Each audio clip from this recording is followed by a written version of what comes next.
Hello guys, good evening. इसका first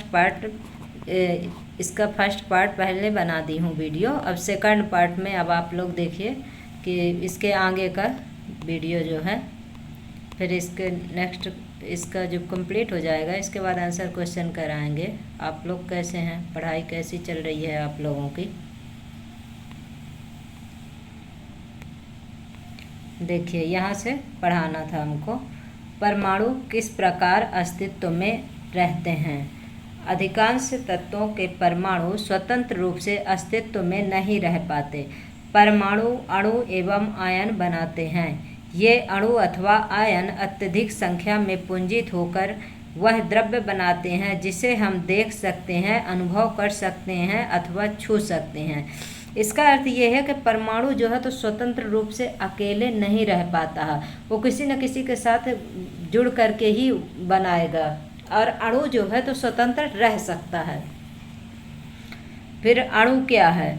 साधारणतः अणु ऐसे दो या दो से अधिक परमाणुओं का समूह होता है जो आपस में रासायनिक बंध द्वारा जुड़े होते हैं अथवा वे परस्पर आकर्षण बल के द्वारा कस करके जुड़े होते हैं। अणु को किसी तत्व अथवा यौगिक के उस सूक्ष्मतम कण के रूप में परिभाषित कर सकते हैं जो स्वतंत्र रूप से अस्तित्व में रह सकता है तथा जो उस यौगिक के सभी गुण धर्मों को प्रदर्शित करता है। एक ही तत्व के परमाणु अथवा भिन्न भिन्न तत्वों के परमाणु परस्पर संयोग करके अणु निर्मित करते हैं। अणु कैसे बनता है? छोटे छोटे परमाणुओं, सूक्ष्म परमाणुओं से मिलकर के अणु बनता है। फिर तत्वों के गुण। किसी तत्व के अणु एक ही प्रकार के परमाणुओं द्वारा संरचित होते हैं, आर्गन, हीलियम इत्यादि। जैसे अनेक तत्वों के अणु उसी तत्व के केवल एक परमाणु द्वारा निर्मित होते हैं, लेकिन अधिकांश आधातुओं में ऐसा नहीं होता है।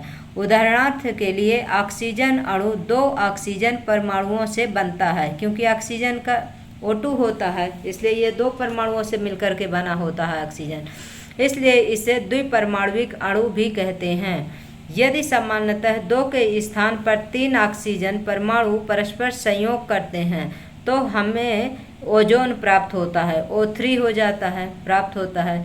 किसी अणु की संरचना में प्रयुक्त होने वाले परमाणुओं की संख्या को उस अणु की परमाणुकता कहते हैं। जैसे कुछ अणुओं एवं कुछ अन्य तत्वों के अणुओं जैसे कि कार्बन के अणुओं की सरल संरचना नहीं होती, किंतु उनके अणुओं में असीमित परमाणु परस्पर बंधे होते हैं। आइए कुछ तत्वों की परमाणुकता का अवलोकन करें कि तत्व किस प्रकार के होते हैं। एक परमाणुविक होते हैं, द्विपरमाणुविक होते हैं, फिर चतुर्परमाणुविक है, बहुपरमाणुविक है। इसमें से देखिए, अधातु में जैसे आर्गन क्या है, एक परमाणुविक है, हीलियम एक परमाणुक है, ऑक्सीजन द्विपरमाणुक है, हाइड्रोजन द्विपरमाणुक है, फिर नाइट्रोजन द्विपरमाणुक है, क्लोरीन द्विपरमाणुक है, फास्फोरस चतुर्परमाणुक है, सल्फर बहुपरमाणुक है। ये सब क्या है? ये अधातु हैं। फिर देखिए इसके आगे, धातु में सोडियम, आयरन, एल्युमिनियम, कॉपर, ये एक परमाणुक हैं। इनके एक परमाणुविक द्विपरमाणुविक इनकी संयोजकता के ऊपर निर्भर करती है, किसकी कितनी संयोजकता, उसी के आधार पर ये एक परमाणुविक और द्विपरमाणुविक होते हैं। फिर यौगिकों के अणु। भिन्न भिन्न तत्वों के परमाणु एक निश्चित अनुपात में परस्पर जुड़कर यौगिकों के अणु निर्मित करते हैं। सरणी 3.4 में कुछ एग्जाम्पल दिए गए हैं। देखिए, जैसे यौगिक और संयुक्त तत्व द्रव्यमान अनुपात दिया हुआ है। इसमें जल के जैसे हाइड्रोजन और ऑक्सीजन है, H2O। हाइड्रोजन के जो है तो हाइड्रोजन H2 मतलब 2 है, और ऑक्सीजन का जो है तो 8 परमाणु क्रमांक होता है, 16 जो है तो उसका परमाणु भार होता है। तो इसको 2 एकम 2, 2 अट्ठे 16, तो 1:8 आ जाएगा। इसी प्रकार अमोनिया में क्या होता है? NH3 होता है। तो अमोनिया में नाइट्रोजन का 14 हो गया और हाइड्रोजन 3 है, इसलिए जो है तो इसका 14:3 हो गया। अब कार्बन डाइऑक्साइड का देखिए तो कार्बन और ऑक्सीजन CO2 होता है, मतलब ऑक्सीजन के जो है तो दो CO2 मतलब कार्बन के एक परमाणु और ऑक्सीजन के दो परमाणु हो जाते हैं। इस प्रकार से कार्बन डाइऑक्साइड के 3:8 होता है। अब इसका डिटेल फिर बाद में आप लोगों को समझाऊंगी। इसका ऐसा ही है कि मतलब जैसे कार्बन है तो कार्बन का 12 हो गया। अब CO2 का जो है तो मतलब दो ऑक्सीजन परमाणु हैं तो मतलब 16 दूनी 32 हो गया उधर। तो इधर से अब आप देखिए कार्बन का जैसे कार्बन का एक परमाणु है तो 12 हो गया, तो 4×12 और 4×8 = 32। तो इस प्रकार से 3:8 आ जाएगा ये। फिर क्रियाकलाप 3.2 में देखिए कि अणुओं में विद्यमान परमाणुओं के द्रव्यमान अनुपातों के लिए सारणी 3.4 एवं तत्वों के परमाणु द्रव्यमानों के लिए सारणी 3.2 में देखिए सारणी 3.4 में दिए गए यौगिकों के अणुओं में प्रयुक्त तत्वों के परमाणुओं की संख्या के अनुपातों को ज्ञात कीजिए। जल अणु में प्रयुक्त परमाणुओं की संख्याओं का अनुपात निम्न प्रकार से प्राप्त किया जा सकता है। अब देखिए इधर तत्व दिया हुआ जैसे हाइड्रोजन और ऑक्सीजन दिया हुआ, फिर द्रव्यमान अनुपात दिया है, फिर परमाणु द्रव्यमान दिया है, फिर द्रव्यमान अनुपात परमाणु द्रव्यमान, फिर सरलतम अनुपात दिया हुआ है। जैसे हाइड्रोजन का 1 होता है इसका द्रव्यमान अनुपात, परमाणु द्रव्यमान 1 है 1/1, यानी कि इसका जो है तो 1/1 का से भाग देंगे तो 1 का नाम 1 ही आ जाएगा। लेकिन सरलतम अनुपात क्या होता है, हाइड्रोजन का H2 होता है तो इसलिए 2 हो गए उधर। फिर इधर देखिए ऑक्सीजन का 8 है, इसका परमाणु क्रमांक 8 होता, परमाणु भार 16 होता है, 8/16 तो 8 × 8 8 दूनी 16। अब इसमें जो है तो एक परमाणु है मतलब तो इसका एक आ गया इसमें से। इस प्रकार जल अणु में प्रयुक्त परमाणुओं की संख्याओं का अनुपात HO है तो इसका 2:1 हो जाएगा। मतलब H2O होता है जैसे जल का ना सूत्र, तो H2O का मतलब ये है कि हाइड्रोजन के 2 परमाणु और ऑक्सीजन के 1 परमाणु मिलकर के क्या बनाते हैं, अणु बनाते हैं, H2O जल के अणु बनाते हैं। फिर आयन क्या होता है, धातु एवं अधातु युक्त यौगिक आवेशित कणों से बने होते हैं। इन आवेशित कणों को आयन कहते हैं। आयन एक आवेशित परमाणु अथवा परमाणुओं का एक ऐसा समूह होता है जिस पर नेट आवेश विद्यमान होता है। यह ऋण आवेश अथवा धन आवेश होता है। ऋण आवेशित आयन को ऋण आयन या एनायन तथा धन आवेशित आयन को धन आयन या केटायन कहते हैं। उदाहरण के लिए एग्जाम्पल में देखिए जैसे सोडियम क्लोराइड NaCl है तो सोडियम का क्या हो जाता है, प्लस आयन है, और क्लोरीन है तो ऋण आयन है। इस प्रकार से ये आयनिक यौगिक मिल करके और कंपाउंड बनाते हैं NaCl।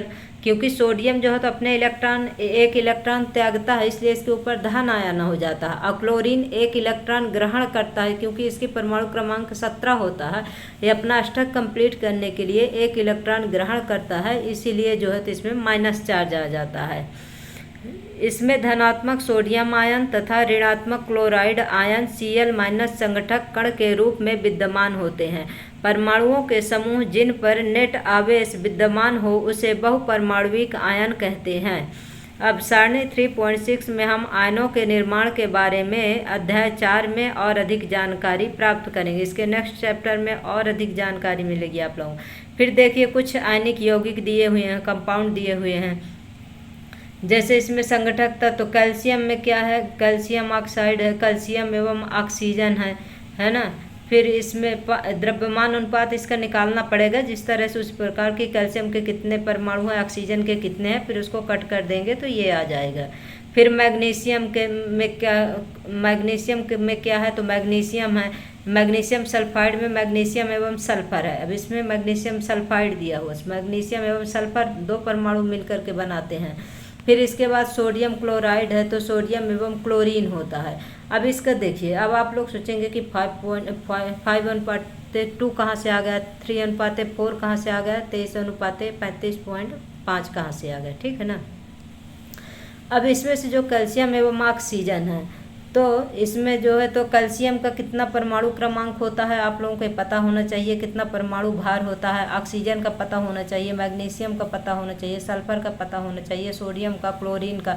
अब जैसे सोडियम और एवं क्लोरीन है तो सोडियम का 23 होता है परमाणु क्रमांक, सोडियम का परमाणु क्रमांक जो है तो 11 होता है, लेकिन परमाणु भार 23 होता है। और क्लोरीन का ही परमाणु क्रमांक 17 होता है, परमाणु भार 35.5 होता है। तो ये किसी से नहीं कटता है, इसलिए जो है तो 23:35 लिख दिया गया।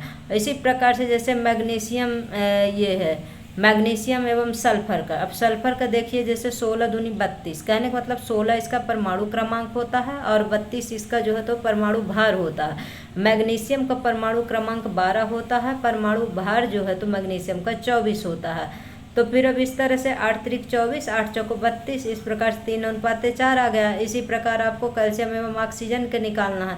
तो सबसे पहले आप लोग परमाणु क्रमांक 1 से लेके परमाणु क्रमांक 30 तक की जो है तो आप लोगों को याद होना चाहिए कि कितने परमाणु क्रमांक है किसका, कितना परमाणु भार है, तभी आप लोग इसको निकाल पाएंगे आसानी से बिल्कुल।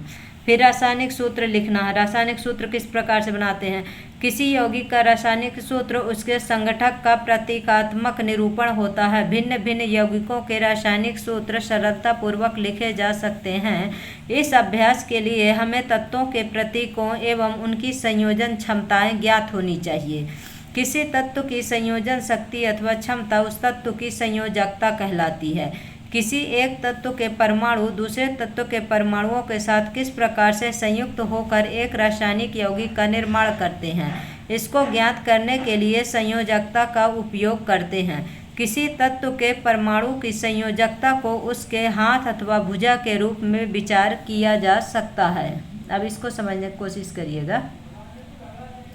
देखिए जैसे यहाँ पर तो ये दिया हुआ है, फिर इसके बाद यहाँ पर देखिए जैसे इसमें क्या बताया कि मानव की 2 भुजाएं तथा ऑक्टोपस की 8 भुजाएं होती हैं। फिर ऑक्टोपस की एक भुजा मानव की केवल एक भुजा पकड़ सकती है। यदि एक ऑक्टोपस को कुछ मानवों को इस प्रकार से पकड़ना है कि उसकी 8 भुजाएं मानवों की दोनों भुजाओं के साथ प्रयुक्त हो जाएं, तो आपके विचार में ऑक्टोपस कुल कितने मानवों को पकड़ सकता है?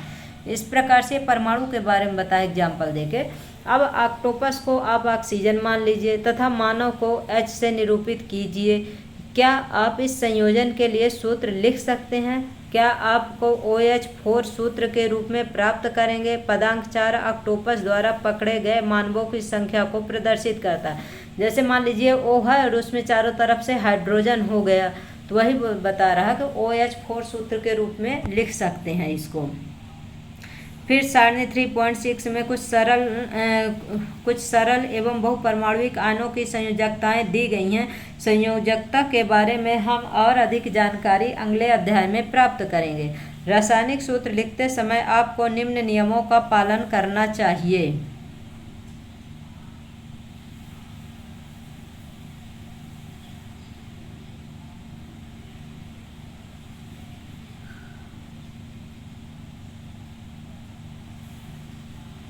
देखिए आयन की संयोजकता अथवा आवेश संतुलित होना चाहिए। फिर जब एक यौगिक किसी धातु एवं अधातु से धातु एवं अधातु के संयोग से निर्मित होता है तो धातु के नाम अथवा उसके प्रतीक को रासायनिक सूत्र में पहले लिखते हैं। उदाहरण के लिए जैसे कैल्शियम ऑक्साइड, तो कैल्शियम क्या है? एक धातु है और ऑक्सीजन क्या है? एक अधातु है, इसलिए कैल्शियम ऑक्साइड इस प्रकार से लिखेंगे। मतलब कि अब जैसे देखिए सोडियम क्लोराइड में और आयरन सल्फाइड में देखिए कि पहले जो है तो धातु लिखा गया है, यानी सोडियम क्या है? धातु है। क्लोरीन क्या है?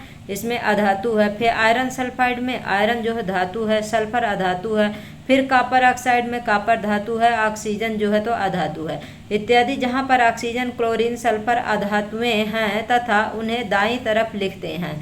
अधातुओं को जो है तो दाईं तरफ लिखेंगे और धातु को जो है तो बाईं तरफ लिखेंगे। जबकि कैल्शियम, सोडियम, आयरन एवं कॉपर धातुएं हैं तथा उन्हें बाईं तरफ लिखते हैं। बहुपरमाणुविक आयनों द्वारा निर्मित यौगिकों में आयनों की संख्या दर्शाने के लिए आयन को कोष्ठक में लिखकर आयनों की संख्या कोष्ठक के बाहर लिखते हैं। उदाहरण के लिए मैग्नीशियम हाइड्रोक्साइड, इसमें जैसे MgOH का होल ट्वाइस है, तो होल ट्वाइस ऐसा नहीं है कि कोष्ठक न लगाएं और डायरेक्ट लिख दें। अगर डायरेक्ट लिख देंगे तो गलत हो जाएगा। यदि बहुपरमाणुविक आयन की संख्या 1 हो तो कोष्ठक में, इसके पहले ये देख लीजिए, इसके बाद इसके आगे का बता रही हूँ। देखिए इसमें ये भी आप लोग थोड़ा सा देखते 2 बार 3 बार देखिएगा, सब याद हो जाएगा। इसमें कुछ सामान्य, सरल एवं बहुपरमाणुविक आयन दिए हुए हैं। अब इसमें से देखिए, जैसे ये क्या दिया हुआ आयन का नाम, जैसे सोडियम, पोटेशियम, सिल्वर, कॉपर, तो सोडियम का Na, पोटेशियम का K+ है, सिल्वर का Ag+ है, कॉपर का Cu+ है और मैग्नीशियम का Mg2+ है। फिर कैल्शियम का Ca2+ है, जिंक का Zn2+ है, आयरन का जो है तो Fe2+ है, कॉपर का जो है तो 2+ है, एल्यूमिनियम का 3+ है, आयरन का Fe3+ है। अब आप लोग ऐसा सोचते होंगे, अगर नहीं पता होगा, अगर पता होगा तो बहुत अच्छी बात है। तो ये इनकी संयोजकताएं हैं, जो इनकी संयोजकता, जो इनके बाह्य कोश में जब कक्षक भरते हैं KLMN में, तो उसमें जैसे पहले 2 भरा जाता है, फिर 8 भरा जाता है, फिर 16 भरा जाता है, फिर 32 भरा जाता है। तो जब पहले कक्षक में जो पूर्ण हो गए, मान लीजिए कि जैसे एल्यूमिनियम का 13 होता है, अब 13 होता है तो जैसे पहले K में 2 भर देंगे, फिर L में जो है तो 8 भर देंगे, तो 8 2 10 हो गया और बाहर कोश में 3 ही रह जाएगा। जब 3 रह जाएगा तो ये अपने जैसे जिनके 1 2 3 रहते हैं, ये धातु कहलाती हैं। ये अपना इलेक्ट्रॉन त्याग देते हैं, यानी किसी दूसरे को दे देते हैं, क्योंकि इसको अष्टक पूरा करने के लिए 5 इलेक्ट्रॉन चाहिए, तो कौन देगा इसको 5? इससे अच्छा ये सोचता है हम अपना ही इलेक्ट्रॉन दे दें किसी को। इस प्रकार से इनमें प्लस चार्ज आ जाता है धातुओं में। अब देखिए फिर हाइड्रोजन में, हाइड्रोजन प्लस आयन, क्योंकि ये हाइड्रोजन जो है तो दे भी देता है और ले भी लेता है। हाइड्राइड बन जाता है H- आयन में, क्लोराइड में Cl- हो जाता है, ब्रोमाइड में Br-, आयोडाइड में I-, ऑक्साइड में O2-, क्योंकि ऑक्सीजन 2 इलेक्ट्रॉन ग्रहण करता है अपना अष्टक कंप्लीट करने के लिए, इसलिए जो है तो 2-। सल्फाइड भी 2 इलेक्ट्रॉन मतलब ग्रहण करता है अपना अष्टक कंप्लीट करने के लिए, इसलिए इसमें माइनस आ जाएगा। फिर इसमें देखिए अमोनियम का, देखिए अमोनिया का NH3 होता है, अमोनियम का NH4+ होता है, दोनों में कन्फ्यूजन मत होइएगा। हाइड्रोक्साइड का OH- होता है, नाइट्रेट का NO3- होता है, हाइड्रोजन कार्बोनेट का HCO3- होता है, कार्बोनेट का CO3 होता है, सल्फाइड का SO3 होता है, सल्फेट का SO4 होता है। सल्फाइड, सल्फेट इनमें देख लीजिएगा, नाइट्रेट और नाइट्राइड इनमें भी जो है तो आप एक वीडियो बनाई हूँ, आप लोग उसको देख सकते हैं अगर इनमें कन्फ्यूजन होता है कि सल्फाइड और सल्फेट में क्या अंतर है। सल्फाइड, सल्फेट होता है। इस प्रकार से एक वीडियो बना, उसमें आप देख सकते हैं। फॉस्फेट का PO4 3- होता है।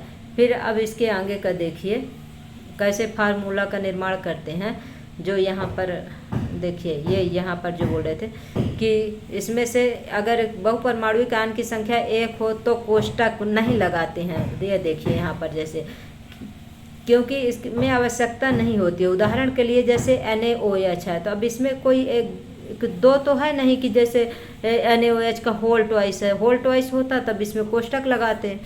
फिर सरल यौगिकों के सूत्र, 2 भिन्न भिन्न तत्वों के निर्मित सरलतम यौगिकों को द्विअंगी यौगिक कहते हैं। सरणी 3.6 में कुछ आयनों की संयोजकता दी गई हैं।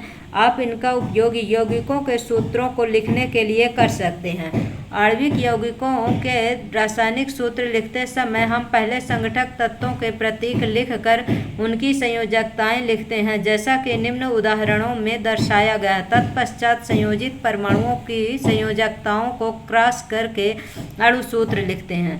देखिए अब अणु सूत्र कैसे लिखते हैं, जैसे इसमें से हाइड्रोजन क्लोराइड का, हाइड्रोजन का परमाणु प्रतीक क्या है? 1 है। क्लोरीन का भी 1 है, क्योंकि इसको 1 इलेक्ट्रॉन की आवश्यकता होती है, और हाइड्रोजन का 1 ही है।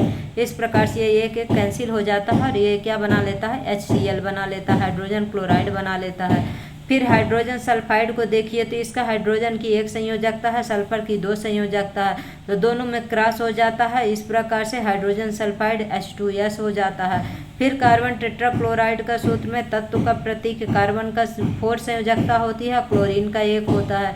अब इनका जो जैसे परमाणु क्रमांक कार्बन का 6 होता है, तो पहले में जैसे K में 2 भरेगा और बाहरी कक्षक में 4 रहेगा, तो जब 4 रहेगा तो उसकी संयोजकता 4 हो जाएगी। इस प्रकार ऐसे क्लोरीन का भी होता है, इसको कार्बन टेट्राक्लोराइड CCl4 होता है। मैग्नीशियम क्लोराइड का सूत्र ज्ञात करने के लिए पहले हम धन आयन का संकेत Mg2+ लिखते हैं, इसके पश्चात ऋण आयन क्लोराइड Cl लिखते हैं, तत्पश्चात इनके आवेशों को आड़ा तिरछा क्रॉस करके हम सूत्र प्राप्त करते हैं। देखिए किस प्रकार सूत्र प्राप्त करते हैं इसमें। जैसे मैग्नीशियम क्लोराइड का, अब Mg में 2+ इसलिए होता है कि मैग्नीशियम भी अपने 2 इलेक्ट्रॉन जो है तो दान कर देता है, क्लोरीन 1 इलेक्ट्रॉन ग्रहण कर लेता है, इसलिए इसमें माइनस हो जाता है, तो MgCl2 हो जाता है, इसका क्रॉस मल्टीप्लाई हो जाता है। इस प्रकार से हम देखते हैं कि मैग्नीशियम क्लोराइड के अणु में 2 क्लोराइड आयन प्रत्येक मैग्नीशियम आयन Mg2+ के लिए होता है। इस प्रकार के आयनिक यौगिकों में धनात्मक तथा ऋणात्मक आवेशों का संतुलन होना चाहिए तथा संपूर्ण संरचना उदासीन होनी चाहिए। ध्यान देने योग्य बात यह है कि इस प्रकार के सूत्रों में आयनों के आवेशों को नहीं दर्शाया जाता है। जैसे एल्यूमिनियम ऑक्साइड का सूत्र Al, एल्यूमिनियम की संयोजकता 3 अभी बताई थी ना, इसके पहले 13 होता है, तो पहले में 2 हो गया, फिर 8 हो गया, फिर 3 हो गया। इस प्रकार से इसके बाह्य कक्ष में 3 इलेक्ट्रॉन हो जाएंगे, इसलिए इसका 3+ आयन हो जाएगा। फिर ऑक्सीजन जो है तो 2 इलेक्ट्रॉन लेता है, इसलिए ऑक्सीजन में 2- इलेक्ट्रॉन हो जाएगा, अतः सूत्र Al2O3 हो जाएगा।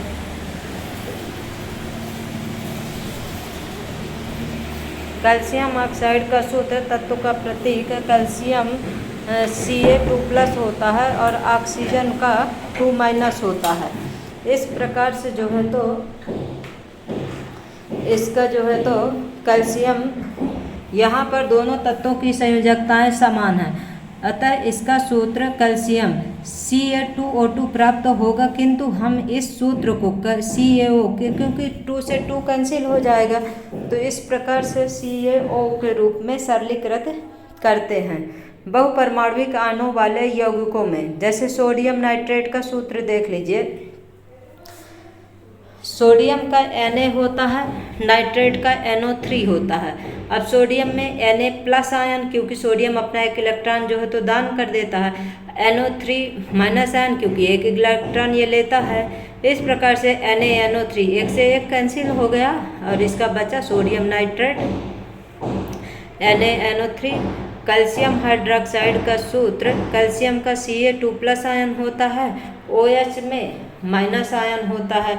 इस प्रकार से देखिए इसका 1 है तो इसलिए Ca बस हो जाएगा और इसका OH का 2 हो जाएगा, +2 आयन तो OH का होल ट्वाइस हो जाएगा।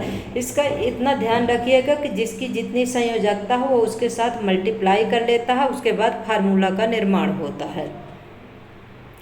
अब नेक्स्ट देखिए, ध्यान देने योग्य बात यह है कि कैल्शियम हाइड्रोक्साइड का सूत्र CaOH का होल ट्वाइस है, न कि CaOH2। मतलब जब इसकी संयोजकता 2 रहेगी तो इसको इस तरह से डायरेक्ट लिखेंगे तो रॉन्ग हो जाएगा, इसलिए इसमें कोष्टक लगाते हैं। जब सूत्र में एक ही आयन के 2 या 2 से अधिक आयन होते हैं तो हम उनके लिए कोष्टक का उपयोग करते हैं।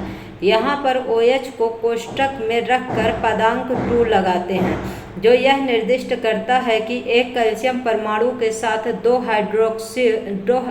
हाइड्रोक्सिल समूह जुड़े हैं।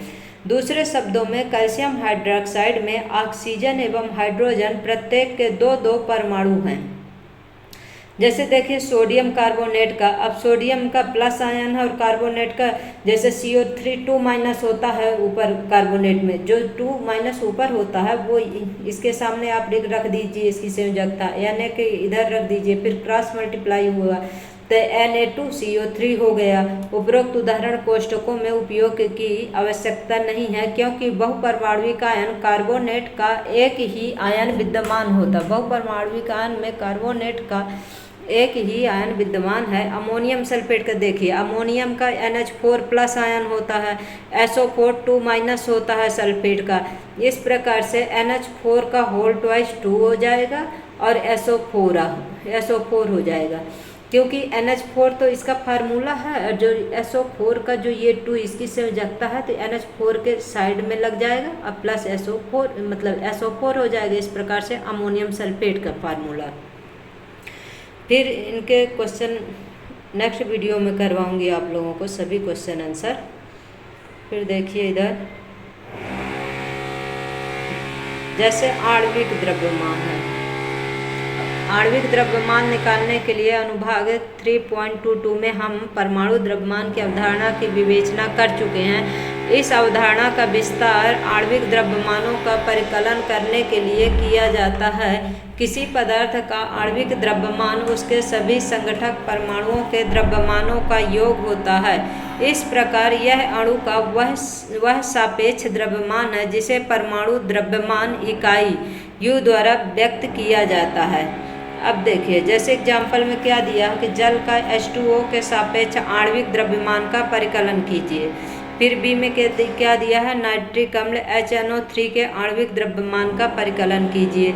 अब जैसे हाइड्रोजन का आणविक द्रव्यमान, हाइड्रोजन का तो परमाणु क्रमांक 1 होता है, परमाणु भार भी 1 होता है, लेकिन ऑक्सीजन का परमाणु क्रमांक 8 होता है, परमाणु भार 16 होता है। इस प्रकार से अतः जल के जिसमें 2 परमाणु हाइड्रोजन के होते हैं, क्योंकि H2O होता है तो हाइड्रोजन का 2 हो गया और ऑक्सीजन का 16 हो गया। एक परमाणु ऑक्सीजन होते हैं का आणविक द्रव्यमान जैसे 2 हो गया हाइड्रोजन का, 16 हो गया ऑक्सीजन का, इसलिए 18 U होगा। अब नाइट्रिक अम्ल का देखिए, नाइट्रिक अम्ल का फार्मूला होता है HNO3 के आणविक द्रव्यमान में हाइड्रोजन का परमाणु द्रव्यमान, N का परमाणु द्रव्यमान मतलब नाइट्रोजन का परमाणु द्रव्यमान, फिर ऑक्सीजन का। देखिए इसमें ऑक्सीजन का 3 परमाणु है और जो है ऑक्सीजन का परमाणु भार 16 होता है और इसका हाइड्रोजन का 1 होता है, नाइट्रोजन का 14 होता है, परमाणु क्रमांक 7 और परमाणु भार 14 होता है। तो इस प्रकार से देख लीजिए, हाइड्रोजन का परमाणु द्रव्यमान 1 हुआ, ऑक्सीजन का परमाणु द्रव्यमान 16 हुआ, नाइट्रोजन का परमाणु द्रव्यमान 14 हुआ, तब 16 यहाँ 48 हो जाएगा। 48 जो है तो उसको हो जाएगा, इसलिए कि ऑक्सीजन के 3 परमाणु हैं।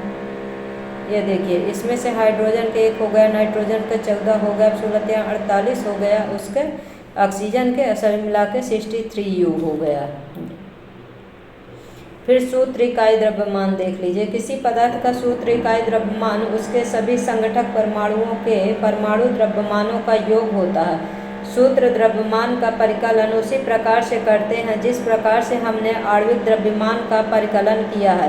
अंतर केवल इतना होता है कि यहाँ पर हम उस पदार्थ के लिए सूत्र इकाई का उपयोग करते हैं जिसके संगठक आयन होते हैं। उदाहरणार्थ सोडियम क्लोराइड NaCl, इसके इकाई सूत्र द्रव्यमान का परिकलन निम्न प्रकार से करते हैं। देखिए जैसे सोडियम क्लोराइड है तो सोडियम का जो है तो परमाणु क्रमांक 11 होता है, परमाणु भार 23 होता है। इसमें क्या पूछा है, देखिए इसमें सूत्र इकाई द्रव्यमान मतलब द्रव्यमान इसके पूछा हुआ है। और क्लोरीन का परमाणु क्रमांक 17 होता है, परमाणु भार जो है 35.5 होता है। इस प्रकार से दोनों को ऐड आप कर लेंगे तो 58.5 क्या निकाला है इसका सूत्र इकाई द्रव्यमान।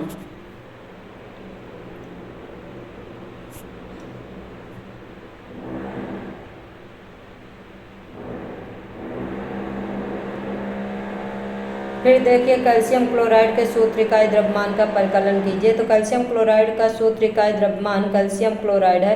कैल्शियम का परमाणु द्रव्यमान 40 होता है क्योंकि कैल्शियम का परमाणु क्रमांक 20 है, परमाणु भार 40 है। और क्लोरीन का 35.5 होता है लेकिन परमाणु क्रमांक 17 होता है और इसमें 2 क्लोरीन के परमाणु हैं, इसलिए 35 दूना 70 और 5 1 हो जाएगा तो 71 हो जाएगा। इस प्रकार से इसका 40 और इसका जो है तो 71 हो जाएगा, इसलिए इसका 111 U हो जाता है। देखिए गाइस, इसका आंसर क्वेश्चन सब बाद में कराऊंगी, हमारे यहाँ पर बहुत शोर हो रहा है साइड में। फिर आपने क्या सीखा, ये भी आप लोगों को पढ़ना बहुत ज़रूरी रहता है, क्योंकि इसमें बहुत छोटी छोटी चीज़ें पर इससे क्वेश्चन आ जाते हैं 1 नंबर के। अगर आप किसी कंपटीशन की तैयारी करते हैं तो आपके लिए भी बहुत अच्छा होगा। जैसे इसमें से पूछ लेता, किसी भी अभिक्रिया में अभिकारकों और उत्पादों के द्रव्यमानों का योग अपरिवर्तनीय होता है, यह द्रव्यमान संरक्षण का नियम कहलाता है। मतलब जो भी अभिकारक है, जो रिएक्टेंट और प्रोडक्ट हैं, दोनों के द्रव्यमान बराबर होगा। फिर इसके बाद एक शुद्ध रासायनिक यौगिक में तत्व हमेशा द्रव्यमानों के निश्चित अनुपात में द्रव्यमान होते हैं, इसे निश्चित अनुपात का नियम कहते हैं। तत्व का सूक्ष्मतम कण परमाणु होता है, जो स्वतंत्र रूप से प्रायः नहीं रह सकता है तथा उसके सभी रासायनिक गुणधर्मों को प्रदर्शित करता है। फिर अणु किसी तत्व अथवा यौगिक का वह सूक्ष्मतम कण होता है जो सामान्य दशाओं में स्वतंत्र रह सकता है। यह पदार्थ के सभी गुण धर्मों को प्रदर्शित करता है। अणु जो स्वतंत्र रह सकता है किंतु परमाणु नहीं रह सकता।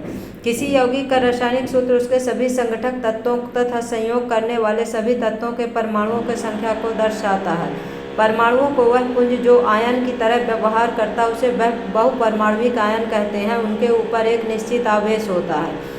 आणविक यौगिकों के रासायनिक सूत्र प्रत्येक तत्व की संयोजकता द्वारा निर्धारित होते हैं। आणविक यौगिकों में प्रत्येक आयन के ऊपर आवेशों की संख्या द्वारा यौगिक का रासायनिक सूत्र ज्ञात करते हैं।